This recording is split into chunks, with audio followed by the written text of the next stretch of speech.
उसी वक्त ये ऐलान किया था कि मैं 1 महीने के अंदर ये काम शुरू करूंगा, लेकिन किसी न किसी वजह से मैं 10 दिन लेट हो गया।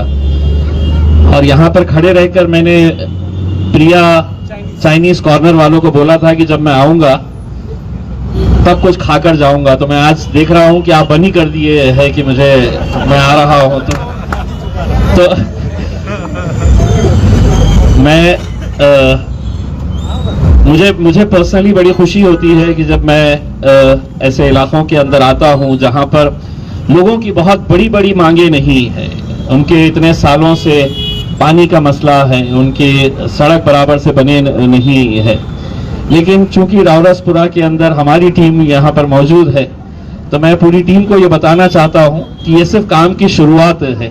इंशाल्लाह आगे और भी आपको बहुत कुछ देंगे, ताकि लोगों ने भी ये बोलना चाहिए कि ये मजलिस की टीम यहाँ पर काम करती है, मजलिस के लोग यहाँ पर है, तो दूसरे इलाके के लोगों को भी ये होना चाहिए कि नेक्स्ट टाइम मजलिस का ही सरपंच होना चाहिए, मजलिस का ही उप सरपंच होना चाहिए, और वहाँ पर भी उसी तरह का हम काम कर सके। ये काम की शुरुआत जो है, मैं जब उद्घाटन करता हूं तो यही बोलकर करता हूं कि हम दूसरे ही दिन काम का शुरुआत करेंगे।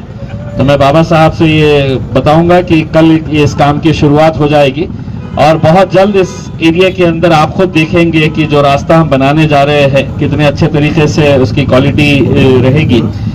आप लोगों को ये बताना चाहता हूं मैं कि मैं बहुत कुछ इस जिले के लिए करना चाहता हूं, लेकिन जो दिक्कतें मेरे सामने हर रोज खड़े की जाती है, ऐसा है कि सियासत अपनी जगह पे होनी चाहिए। 5 साल के लिए अगर लोगों ने मुझे चुनकर दिया है तो 5 साल मुझे काम करना है, लेकिन तमाम राजनीतिक पार्टियां एक तरफ हो गई है और उन्हें ऐसा लगता है कि इम्तियाज जलील के 5 साल के अंदर कोई काम नहीं होना चाहिए, ताकि लोग शिकायतें करते रहे कि हमने इसे चुनकर दिया है और ये काम नहीं कर रहा है। तो चाहे वो मिनिस्ट्री लेवल के ऊपर हो, चाहे वो प्रशासन लेवल के ऊपर हो, चाहे वो जितने मंत्री आते हैं वो हो, हर कोई ये कोशिश करता है कि मेरे काम के अंदर कैसी रुकावट लेकर आए।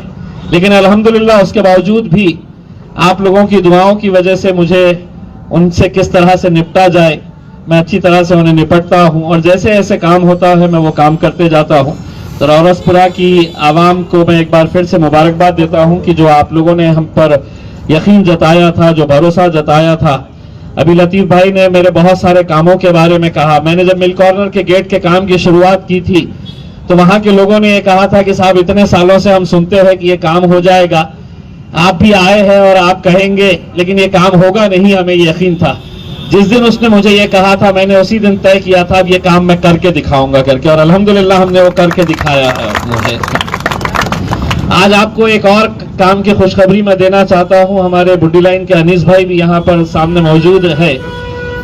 आज ही हमने औरंगाबाद में जो नेहरू भवन का जो हॉल है, वो किसी जमाने में सिर्फ नेहरू भवन ही हुआ करता था कि जहां पर इतने सारे हमारे प्रोग्राम्स हुआ करते थे, लेकिन आज उसकी हालत इतनी खस्ता हो चुकी है।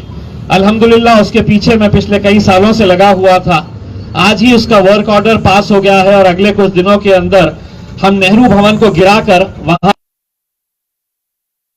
और मैं बुड्डी लाइन ही नहीं औरंगाबाद की आवाम को एक यकीन दिलाना चाहता हूं कि अगले 18 महीनों के अंदर नेहरू भवन की जो इमारत खड़े रहेगी वो औरंगाबाद की सबसे खूबसूरत इमारतों में से एक इमारत रहेगी, जहां पर बहुत अच्छे अच्छे ऑफिसेस के लिए भी है।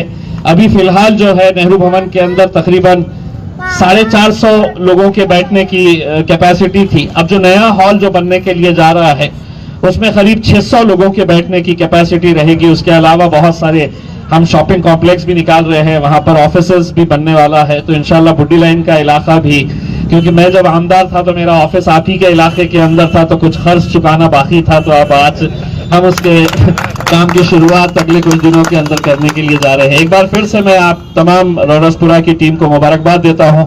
माजरत चाहता हूं कि 10 दिन लेट हुआ है, लेकिन देर आए दुरुस्त आए। ये काम की शुरुआत तो अल्हम्दुलिल्लाह हो रही है। बहुत बहुत शुक्रिया।